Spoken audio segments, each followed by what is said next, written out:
Okay, today I'm going to show you the inside of the box on this Chrysler Turbine Car by Johan. And let me start with that right there. Johan. Now a lot of people kind of wondering, they pronounce it all different ways. I've heard it pronounced every which way. Some people say Johan, some people say Johan or Johan, but it is Johan is exactly the right way to pronounce that. And I know that. How do I know that? I know that because of this. Here's the Wikipedia page on Johan. And the reason why it's called Johan is because the name of the guy who founded it in 1947 was tool and die maker John Hanley. Thus, John Joe Hanley Han. Johan. And, curious, and go to this Wikipedia article and read it, because it's just fascinating on the founding of it. Believe it or not, Johan predated AMT by a year, and PMC, which I believe became, now with the letters backwards like the MPC, yes, confused me there for a moment. But a great article shows the history of Johan, and you should definitely look at it because it's great history on the company, which is pretty much done. Here it says golden age was the 50s and 60s, probably the golden age for promos and kits, but not quite the golden age for detail, if anybody remembers that. Oh, Tornado. Off topic for just a second here. That Tornado kit by Johan, if you can get a hold of that kit, that's a real good one. I had that one time, and it definitely represents the front-wheel drive system pretty well from what I could see when I had the kit, and I foolishly traded it away. I've traded away more good ones than I can count. But if you can get that kit, the Johan 66 Tornado, definitely pick it up if you see it anywhere for a reasonable price. But yeah, some of these facts in here. Now here's a whole section on this turbine car. And they went and made their own paragraph because of the amazing thing. Now I think that this is probably the most detailed kit that the Johan company ever made. The Tornado's pretty darn detailed, and the Coupe de Ville certainly was as well. But, that's why I'm doing a review on this. Wait till you see inside this box. And they talk it up right here. Get this. Look at this. Now, I don't know when this was originally made, but it's saying here that the original tooling for the model cost at least $250,000 to make the tool, the molds. That's crazy. Because it was that in 63, 64, like when they were make a promo. Is that 64 money or is that today's money? Because who knew it took that much money to actually do it? And here it's saying that Chrysler underwrote the whole thing, so they didn't have to actually make it or come up with that kind of money. But that's an idea of what it takes to actually produce one of these models. I think, I don't know if that's currently what they cost, but I just wanted to share that. And then down at the end here, they're talking about the end of Johan, which the company's still there. Actually, it was bought out by Oakey Spalding in around 2000. Yeah, here it is.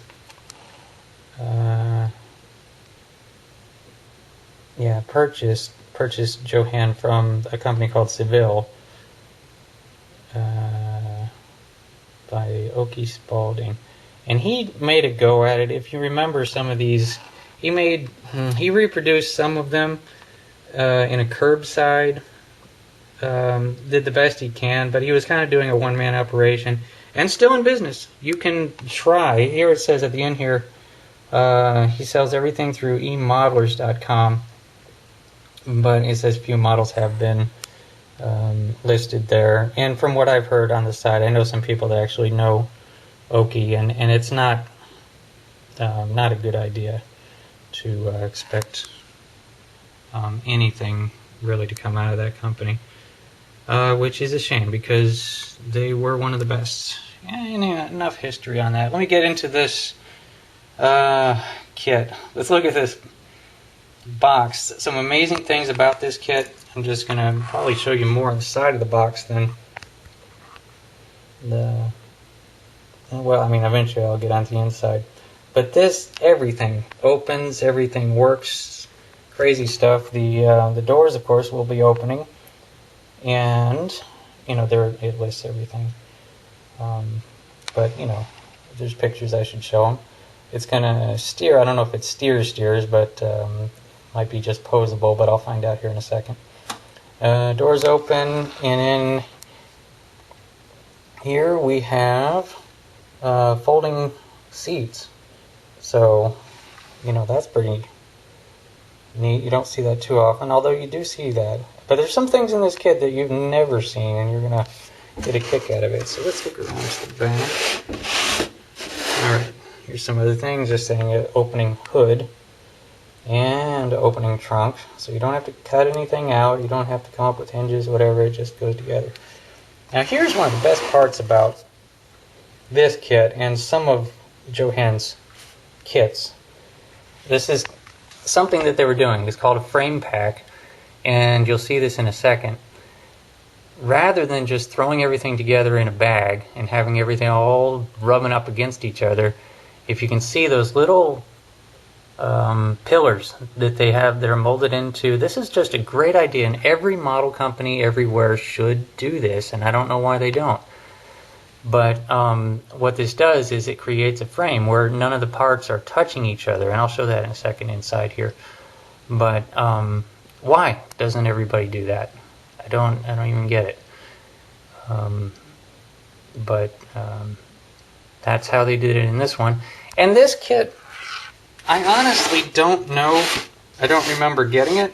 I don't remember trading for it. I don't remember buying it. I don't know how old it is. I don't know which release it is. Certainly not an original, but it is probably an 80s release, maybe. I just kind of found it in there. But anyway, let's open it up and I'll show you inside the box. You're going to love this. Okay, now a look inside the box. I'll start with the instructions. Now this, by the way, yes, on my thumb, I do a lot of outside work, a lot of mechanical work, and injure myself quite often. That was hammered to the thumb.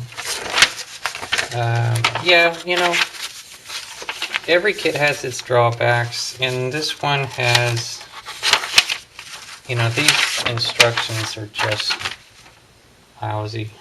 I mean, it shows you how to assemble it. It's not the regular assembly instructions that we're all used to.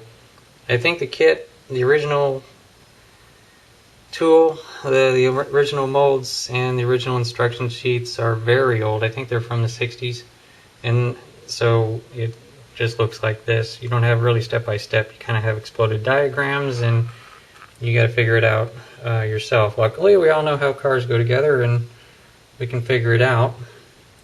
But oh yeah, and here in the instructions, here's a diagram of how the turbine motor works, or the turbine, I don't know.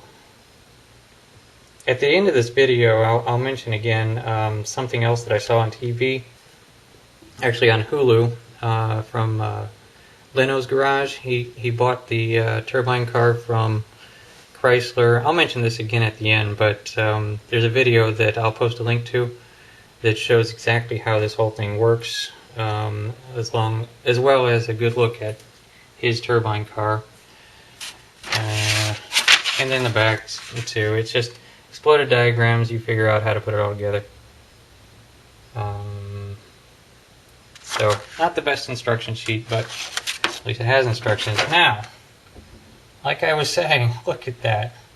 Look at the way that goes together. Like they were saying on the box, this frame pack, the frame design, where everything stacks together, and everything stays off of everything else. I'm going to try to take this out in one piece. I got my little tripod out, so I'll try to set this up to where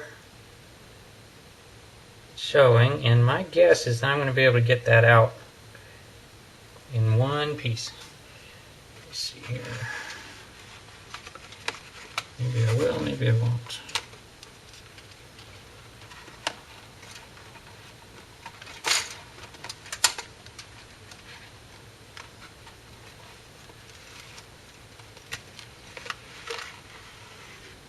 I will. Whoops. Yeah, I did. Okay. So let's take, I mean, look at that. Let me get this thing off the tripod so I can zoom around. I mean, that is a great idea. Look at the way everything is like a parking garage. Everything has their place. Everything has their section, has their level. Nothing's touching anything. All of the companies should do that. Of course, I jarred it around a little bit. All of the companies should do this. This is a great idea.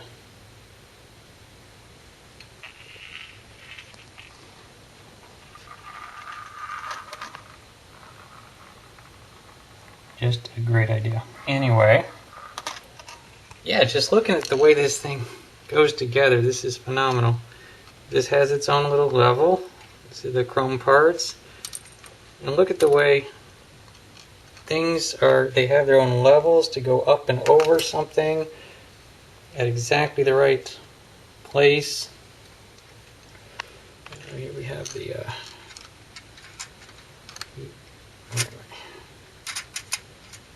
clear parts.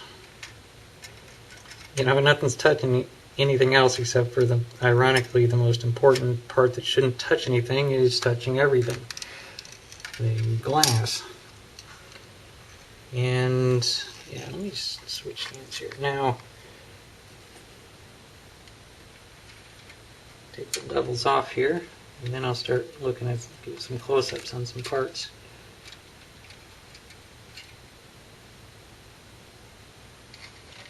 Just awesome. Look at the way, look there. That is two different levels.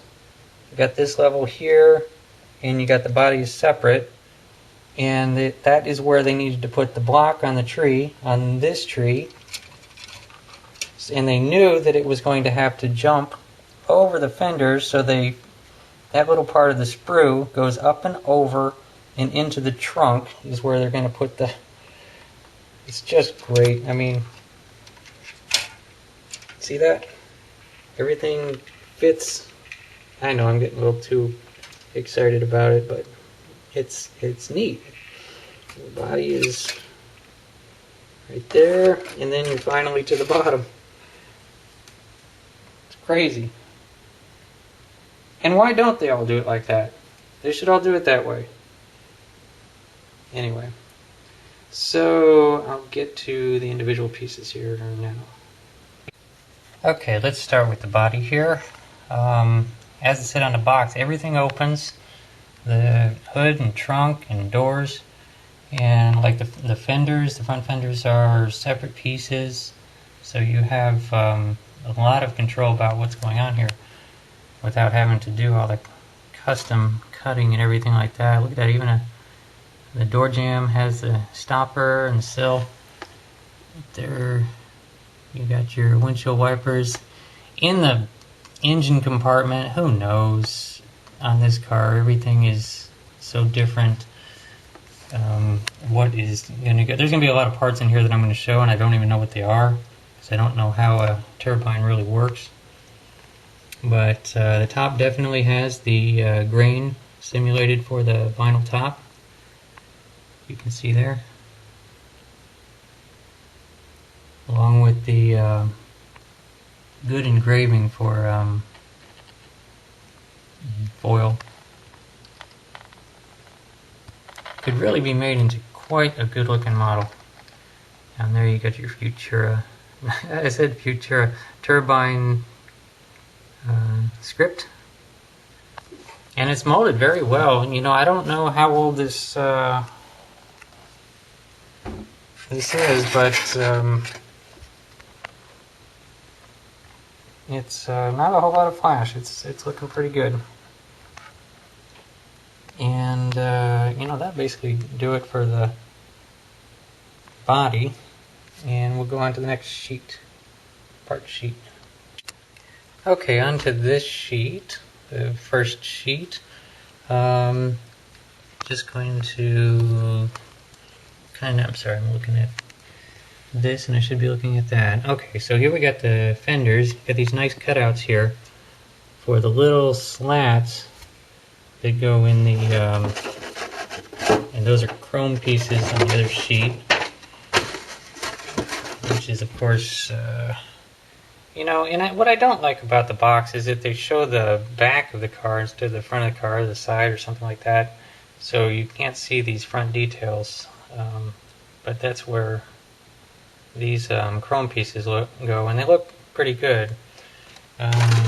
Just to show that. Now, of course, there's the doors that open. There's the interior doors, and they got that little notch there that supposedly fits in that little notch and holds the door on or straight or something. That looks like it's sticking out too far. Probably might be some trimming needs to be done on that one. And let's see, what else do we got here? That is, okay, that's a shroud between the grill and the front of the engine. There's a whole bunch of seat parts because the seats actually will recline, or not recline, but fold forward. So we got a multi-part seat here, and when I was reading, the turbine car does not have a radiator, so this must be AC core. It goes right in the front behind the grill. Something you would paint the aluminum color. Now, what on earth is that? I'm sure you realize it's the exhaust, and it fits onto, these parts fit onto these parts over here on this other tree and make this ridiculous exhaust. And that's just because the temperature is so high on a turbine that you had to have a pretty elaborate exhaust, big exhaust. And I think it actually, well, I can't remember what Jay said, but I think it comes out pretty hot, or maybe it somehow doesn't. That's a whole different video that Jay did, and I will definitely have the link down there to the Hulu video so that you can see that for yourself, because I don't remember. Let's see if I can just go straight on to the next sheet. Of course, the other part of the exhaust. Now right there, that's the block of the engine. This is what everything mounts onto, which would be kind of that middle section there. And I don't think these parts are actually chrome on the real car. Jay shows it pretty good, but I don't think so. I think they're all more of a aluminum color, but I have to look again to be sure. Of course, you know, they're showing it chrome there. Maybe it really is. Unknown. Over here we have looks like maybe a tire cover, and there looks like a steering shaft, and that may be part of the console right there, or maybe part of the dash. I don't know. I didn't show a good shot of the dashboard. Definitely space age. But that, I'm afraid I don't know. I'm just showing it. Now down here, 2 batteries. I do remember Jay saying, I think he said it had 2 batteries. And then your big leaf springs. And your shocks and assorted things. Drive shaft. It did operate through a drive shaft and differential. And boy, more seat parts. It's just like there's more parts to the seats here. Maybe there's a back seat. Okay, now this is a neat part. It goes up underneath the under the trunk lid. Glue that to the trunk lid and gives you your rib effect for better detail. And there's the trunk lid. And now here's something you've never seen. I'm going to get a good shot of this. What we got here, and I know you know what it is. Let it focus. There you go. What these are, of course, are plastic molded front springs. And when you squeeze them, they definitely have the springy action. Now here's proof that that can be done. They look pretty well molded. Why doesn't everybody do this? So that's a great feature. I've never seen that before. Never. I've seen metal springs added to the kit, but never done in plastic. Never that detailed and functional. And then over here, this is the back part of the frame. It does appear to have been kind of unibody in the front. Well, no. Looks like that's going to stick out and be suspended. This back section, I don't know what's going on here. There's your wheels, some other parts. These got some more motor parts that I don't know. Now here's the front. I know I've just kind of blown it here, just wandering around aimlessly looking at all these great parts. Definitely will steer. Lower control arms, upper control arms. I think it's actually, going to have a working suspension, because you guys know that those shock absorbers are going to stop the back from actually having a suspension, but the front definitely will through those molded springs. Okay, so let's get on to the last piece. Here's a good look at the rear bumper in these little jet pods. Now, it would be great if the exhaust actually came out of those, but it actually comes out from underneath. But they definitely went to space age with that. They kind of a George Jetson thing. And the fronts, they kind of blew it with the grill, didn't they? It should have some more of a kind of futuristic look, and that's probably why they depicted this in the back. The car definitely looks better from the back than the front. So that, that doesn't fit, but it is what it is. It really, it's a turbine car, so that's what it has to be. There's those little inserts for the fenders that stick through. And these are engine parts. They look nice. I don't know if they're correct or not. Little blemishes on these would be hub caps. Not a big deal. Those inner parts, the rib part is painted the color of the car, which is bronze. And I wouldn't paint mine bronze just because everybody that's ever built one of these has painted it bronze. I think I would go with a bright white or one of those blue colors, blue space age 60s colors. I think is what I would paint this with. Onto this. Now this is the console. This runs from front to back, comes out from under the dash and runs all the way through to the back seat.